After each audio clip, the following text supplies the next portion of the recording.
All right, let's finish this up. So we are on question 23. So suppose object A exerts a force on object B. What statement can be made about object B's force on object A? So this force is then object B exerts an equal and opposite force on object A. So make sure and pay attention to the Newton's Law worksheet, the last couple of questions on that as well. So suppose you punch a wall. According to Newton's third law, what, if any, reaction force is exerted? And that reaction force is that the wall punches you. And if you punch the wall hard, it's going to hurt your hand because the wall puts an equal force back. But like we talked about with the paper versus the wall, I can't punch the paper as hard as I can punch the wall. Suppose we have a 1,500 kilogram boulder at rest. So find the force the Earth exerts on the boulder. So the Earth exerts a force on it, and that's its weight.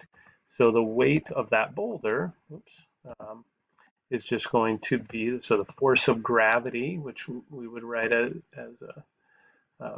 F sub g, also known as the weight, equals mass times acceleration, or we can write that acceleration as a little g. So 1,500 times 10 equals 15,000, thousand newtons.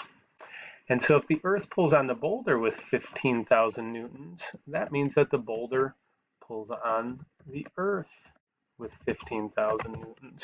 So those are equal and opposite.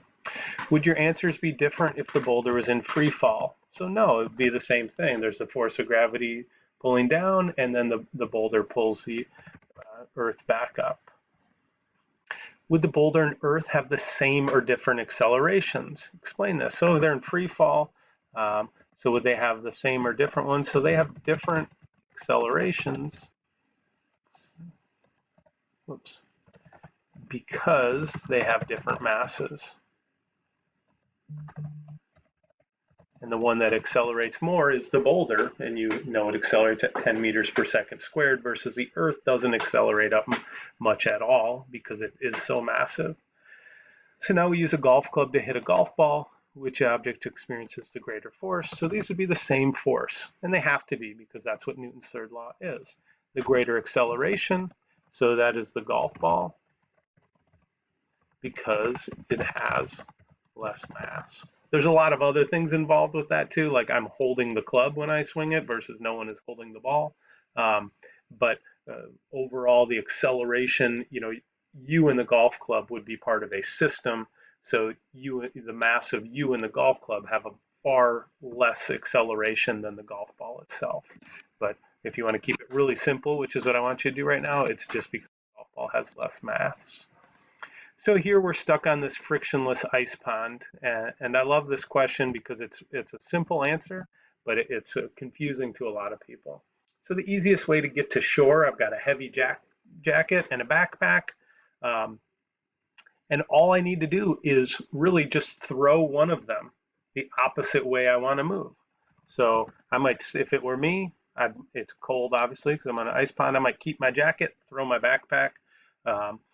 To answer this question even simpler, I might stuff the backpack or stuff the jacket into the backpack, throw those. So throw the backpack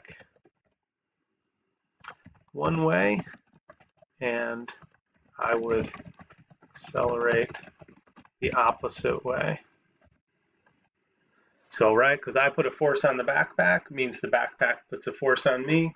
Since it's a frictionless ice pond, then I accelerate over towards the shore and I'm saved. So if you ever get stuck on a frictionless ice pond and this saves you, I want you to make sure you send me a quick note. And then the last question here, we've got the linebacker plows into the receiver, 200 newtons of force. So find the force exerted by the receiver on the linebacker. So those are equal and opposite. So just 240 newtons, and then find the acceleration is the net force divided by the mass.